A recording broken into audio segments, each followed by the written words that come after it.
हेर्नुहोस्, यो चाहिँ एकजना गेस्टले एकजना दिदीले चाहिँ यो अर्डर गर्नुभएको थियो। उहाँको चाहिँ दिदीको बर्थडे रहेछ। मैले सुरुवात गरेँ यहाँबाट।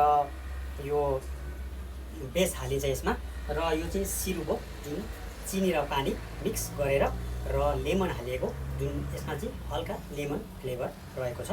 यसलाई हल्का हाल्नुपर्छ ताकि यो ड्राई नहोस् भनेर। यसो गर्दा र ड्राई हुँदैन, जुन खाँदाखेरि हजुरहरूले जुन एउटा फिल पाउनुहुन्छ यो ड्राई भएको सुक्खा भएको यो चाहिँ फिल पाउनु हुँदैन यदि सिरुप हाल्नुभयो भने। र अलिकति सफ्ट पनि हुन्छ र खाँदाखेरि पनि एउटा जुसी टाइपको केक बन्दछ। र यो चाहिँ पुरै टोटली भनिला भएकोले चाहिँ मैले यसमा केही पनि मिक्स गर्दिनँ। यो जुन क्रिम हो यसमा चाहिँ प्यालेट नाइफ अथवा सो नाइफ, जुन यसलाई ब्रेड नाइफ भनिन्छ, ब्रेड नाइफ अथवा जुनै युज गर्दा पनि हुन्छ। हजुरहरूसँग जे छ त्यही युज गर्न सकिन्छ। यसरी हल्का यसलाई चारैतर्फ लगाउने।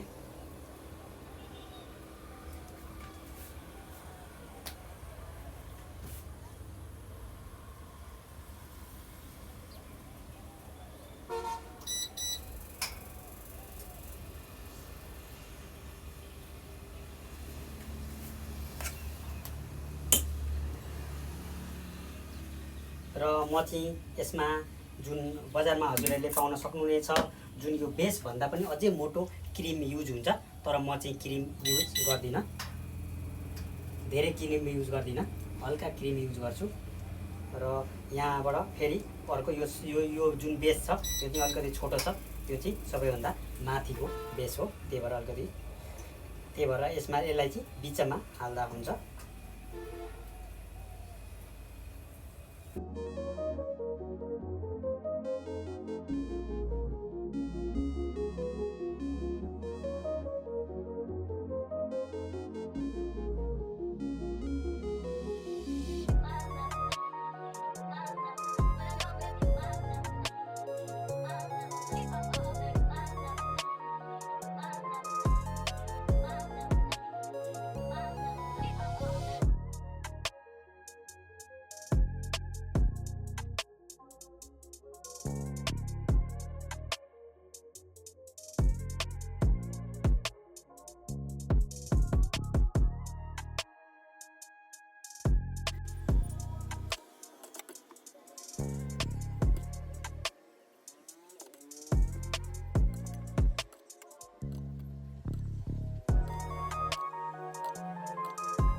यो चाहिँ साइडमा यो जुन मैले क्रिम लिएको छु यो साइडमा चाहिँ यो जुन सजाउनको लागि यसमा हल्का पिङ्क कलर हालेर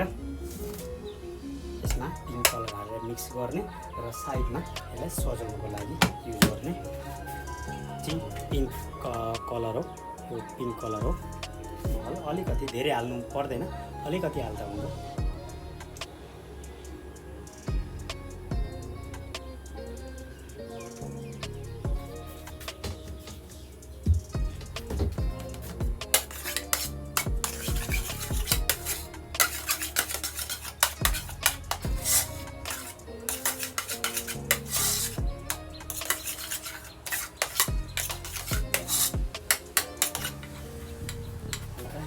राम्रो कलर हो।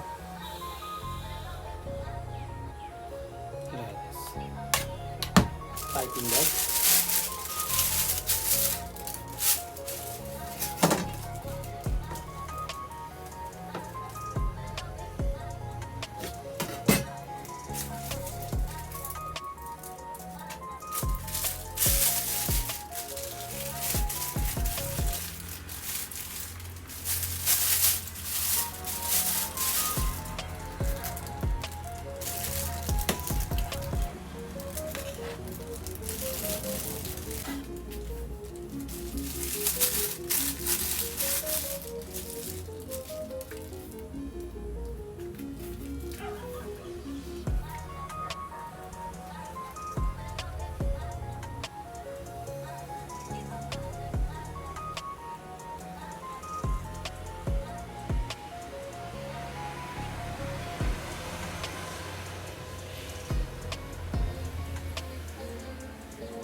हेर्नुहोस् यो चाहिँ एकजना गेस्टले एकजना दिदीले चाहिँ यो अर्डर गर्नुभएको थियो। उहाँको चाहिँ दिदीको बर्थडे रहेछ र ह्याप्पी बर्थडे दिदी भनेर एउटा केक 1 पाउन्डको केक चाहियो भन्नुभएको थियो र मैले चाहिँ यहाँ आज यो जुन भनिला फ्लेभरको ह्याप्पी बर्थडे दिदी अथवा बर्थडे केक हो यो। ल हेर्नुहोस् त कति राम्रो देखेको छ र खाँदा पनि जति राम्रो देखेको छ खाँदा पनि त्यस्तै फिल हुन्छ हजुरहरूलाई, किनभने यो स्पोन्जको टाइपको र जुसी र निकै स्वादिलो केक हो यो भनिला केक अथवा बर्थडे केक अथवा सेलिब्रेसन केक अथवा यहाँ चाहिँ जे पनि लेख्न मिल्छ। यदि सेलिब्रेसन छ भने सेलिब्रेसन लेख्न मिल्छ। ल हेर्नुहोस्।